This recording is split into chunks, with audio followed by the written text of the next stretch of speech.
All right. So, this is part 2 because I figured I should explain just a little bit more the implications of what everything means.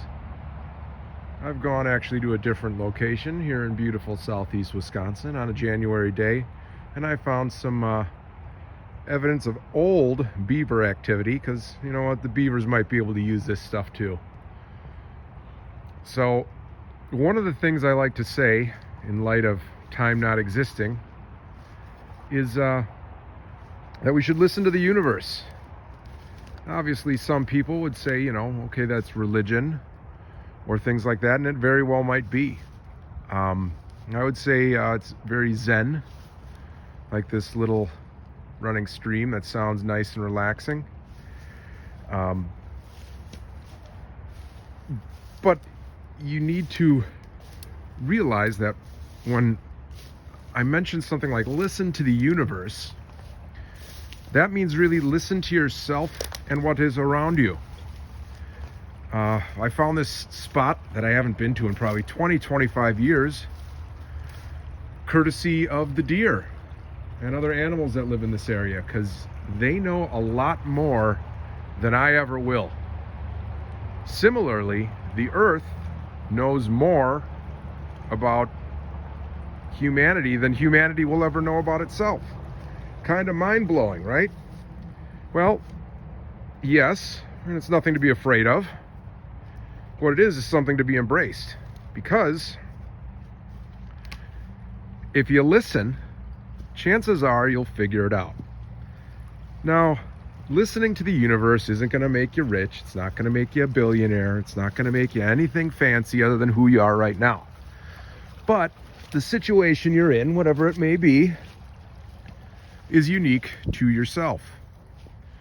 Now, when you consider the fact that we live on a giant spinning magnet with an iron core that's swirling around and superheated, you have to realize that our consciousness is likely hardwired into the magnetic fields that we currently live and swim in. No different than these currents here. So, if time doesn't exist, and our brain functions as both a transmitter and receiver, you really have to think about what it is we're living on. Well, if you're both receiving and transmitting, it helps just to listen. I can hear traffic off in the distance. I'm not too far from anything, but this is a nice little quiet spot.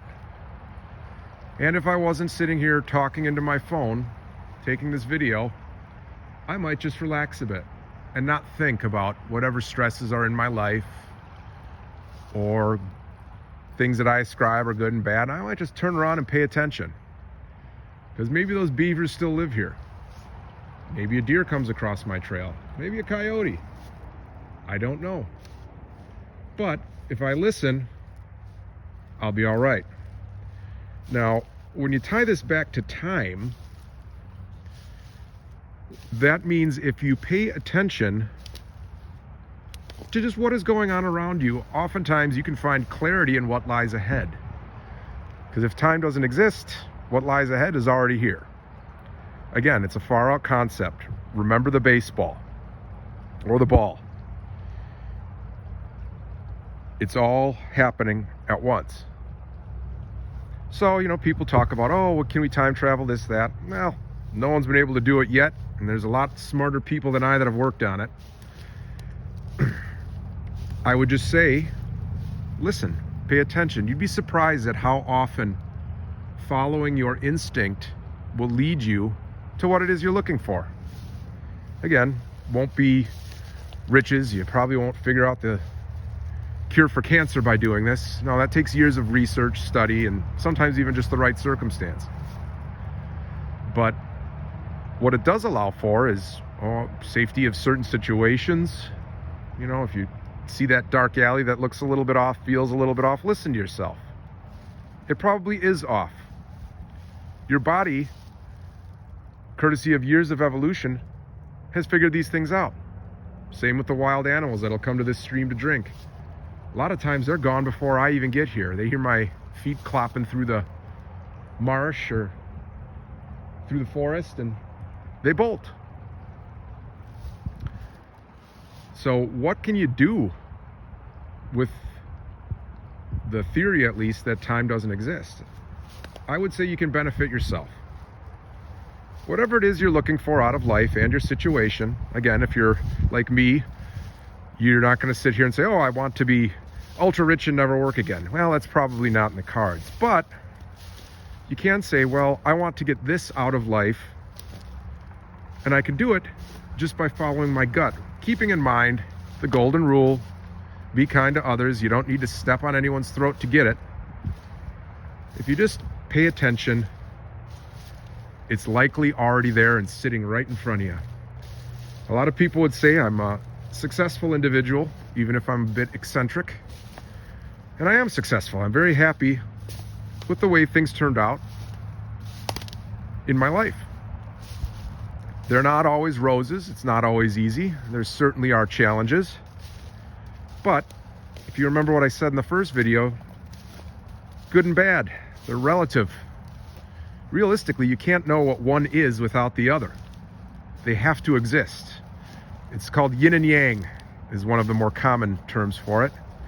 But whenever you come across those hard points in your life, you have to remember that whatever hard points there are, there's going to be equally positive points. Enjoy those. It makes them a little sweeter, to be honest. One of the other things to keep in mind with that yin and yang comparison is another thing that science says. Science talks about law of conservation. Energy and matter can neither be created nor destroyed. They can merely change form. So when you take that into account, and you take into account what I said about consciousness, it's basically all hardwired into the planet. Well, when my final breath comes, I don't know what comes afterwards, and that's all right. What I do know is that my consciousness, made of matter, functioning courtesy of electromagnetism, is going to change form. I do know that much. What form it will take, I don't know, but considering I live on a giant spinning magnet, I have to think that in some way, shape, or form, it stays. And that's kind of the real power of the whole time does not exist philosophy. If you look at it from a straight scientific point of view and apply it to philosophies and questions that mankind has had throughout the ages, you kind of realize that the answer is probably all there right in front of us. And I don't think that's the men in the white coats coming for me, but the sirens in the background have created a nice disturbance in the thought process. The whole reason I came to the nice quiet spot, so I could listen to what the earth is telling me. Well, I think that's probably a sign that I should wrap it up. I hope you enjoyed this. I hope it didn't make anyone fearful or worried or anything like that, because that's not the purpose. The purpose is for everyone to think. Think about who you are, what we are, and really what is reality? Reality is a very complex thing. It's really a series of brain teasers to make sense of it all. But I know I enjoy these types of thought. Never lose sight of what it means to be productive, be a member of society, and all the benefits that society has to offer. But you really just should kind of know our place in the world. The world's a really wise spinning ball in the solar system, and it's here again to, I think, be enjoyed, not pillaged or anything like that, but enjoyed. Because what I know now will be different today than what I know tomorrow, and that's all right. Enjoy the ride. No one knows how long it lasts, and it lasts a different time for each one of us. There's that word again, time. But enjoy it. It's there. Thank you.